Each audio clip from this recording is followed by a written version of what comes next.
많은 사람들이 지혜를 갈구하고 또 지혜로운 사람이 되고자 애를 씁니다. 그러나 사람들은 지혜를 얻기가 참 쉽지 않다고들 많이 말합니다. 지혜롭게 되는 것은 시간이 해결해 주는 것도 아니요, 또 지식이 해결해 주는 것도 아니기 때문입니다. 하지만 생각해 보면은 지혜가 그렇게 어려운 것만은 아닙니다. 왜냐하면은 선대의 일들을, 역사의 일들을 통해서 충분히 지혜를 배우고 습득할 수 있기 때문입니다. 선대 역사 가운데서 잘한 것은 우리가 그대로 가져오고 잘못한 것은 평가해서 이건 아니라고 생각하고 또 가져오지 않으면 그만이기 때문입니다. 역사 가운데서 잘한 일, 잘못된 일은 거울 삼아서 그렇게 하면 좋을 텐데 그러질 못합니다. 왜 그런가? 그것은 우리 인간의 교만과 탐욕 때문입니다. 잘못한 것은 그 안에 항상 교만함이 있고 그 안에 인간의 욕심이 들어가 있기 마련입니다. 바로 죄의 문제라는 것이지요. 자, 그런 의미에서 오늘 우리가 읽은 이 본문의 요담은 참 지혜로운 사람입니다. 선대왕의 잘한 것은 잘 지키고 잘못한 것은 버리는 지극히 단순하지만 그렇게 지혜로운 정치와 삶을 살았습니다. 그래서 왕으로 점점 더 강성해지는 하나님의 은혜를 받은 사람이 되었습니다. 2절, 요담이 그의 아버지 우시아의 모든 행위대로 여호와 보시기에 정직하게 행하였으나 여호와의 성전에는 들어가지 아니하였고 백성은 여전히 부패하였더라. 요담의 아버지 우시아는 참 훌륭한 왕이었습니다.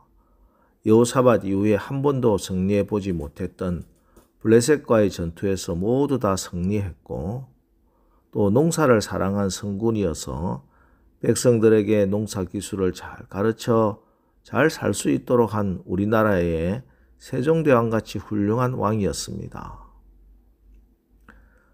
하지만 그가 또 크게 잘못한 일은 그의 마음에 교만이 들어와서 성전에 들어가 분향을 하려고 하고 그것을 막아서는 제사장에게 불같이 화를 낸 일입니다. 이 죄로 나병 환자로 죽을 때까지 격리되어 살았습니다.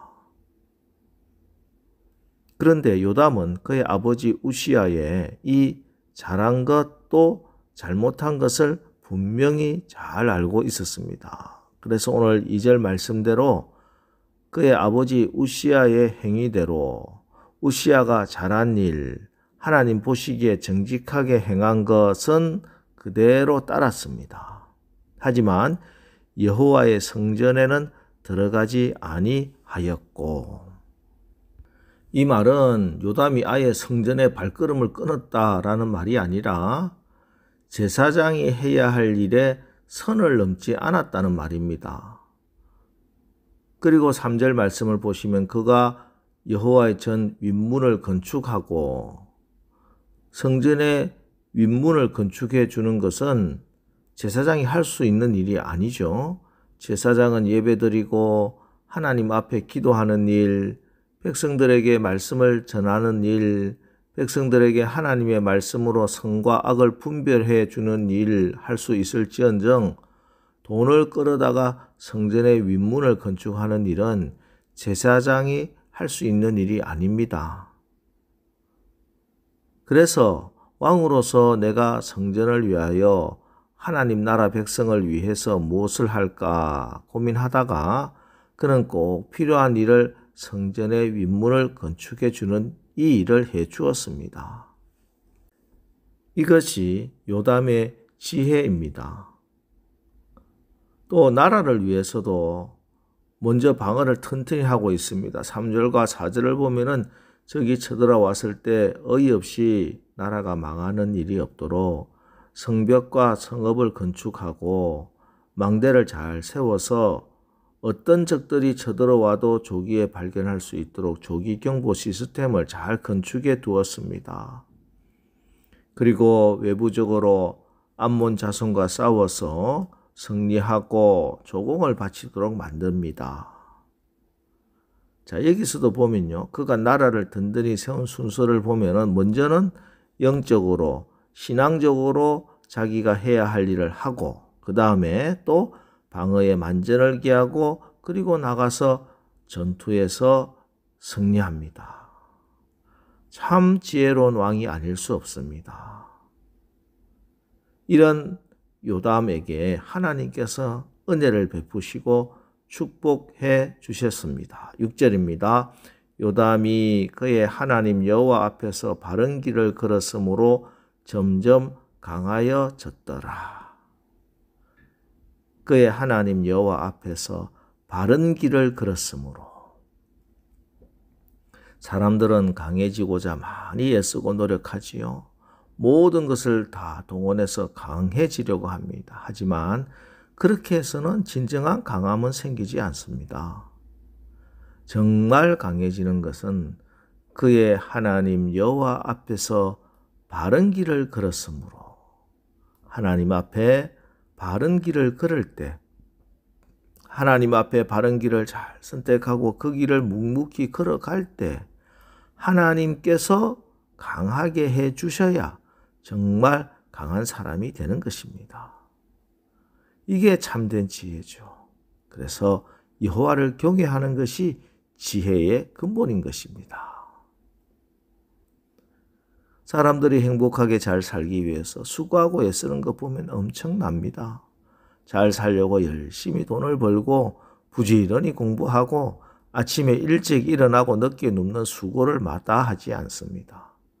자, 그럼에도 불구하고 정말 행복하게 잘 사는 사람 그다지 많지 않은 것 같아요. 사람들에게 요즘 어떻게 살고 계시냐 물으면은 정말 행복하게 잘 살고 있다는 분 만나기 힘듭니다. 그럭저럭 살고 마지못해 살고 죽지 못해 산다는 대답이 대부분입니다. 그럼 왜 사람들은 행복하게 잘 살기 위해서 그렇게 치열하게 살아가는데도 정작 그럭저럭 살고 마지못해 살고 죽지 못해 사는 걸까요? 그것은 사람들이 하나님께서 준비해 놓으신 행복의 길을 잃어버리고 방황하기 때문입니다. 진리를 모르고 거짓에 속아 살기 때문입니다. 사망의 권세에 눌려 생명의 삶을 살고 있지 못하기 때문입니다. 박광수 씨가 쓴 참 서툰 사람들이라는 책에 나오는 나침반이라는 글입니다. 예전에 어린 나는 가슴 속에 나침반이 하나 있었다. 그래서 어디로 가야 할지 모를 때 가슴 속에 나침반이 나의 길로 나를 이끌었다. 언제부터인가 나는 돈에 집착하기 시작했고 가슴 속에 나의 나침반은 더 이상 작동하지 않았다. 몸에 쇳가루가 많이 묻으면 나침반은 돌지 않는다. 나의 순결한 나침반이 우울증을 앓던 날 나는 그렇게 나의 길을 잃어버렸다. 세상에서 수많은 사람들이 이쪽으로 가면 돈 버는 방법이 있다고, 행복이 있다고 그 길로 달려가 보았습니다. 저쪽에 진리가 있다고 지식을 얻는 방법을 쫓아가 보았습니다.